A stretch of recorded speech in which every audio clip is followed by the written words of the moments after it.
Hey guys, I'm Toshi. Can you see outside? Actually now it's 12:55. It's midnight actually, and also Saturday. But why I'm here? Because we had a big problem. The server went down, and you can not connect to the Pitacoin app. I'm so sorry. Now it's actually fixed. Our CDO fixed, and also someone commented, like put the comment that, hey, you should work.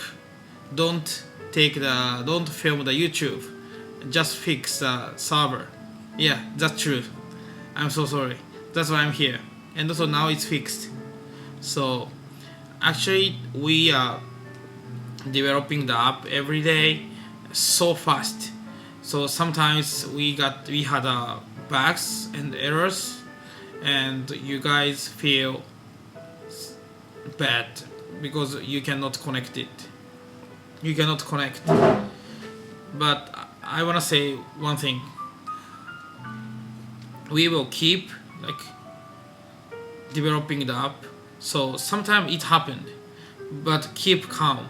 We will fix as soon as possible. So tonight is gonna be more tough because we have to fix all the bugs. So good night.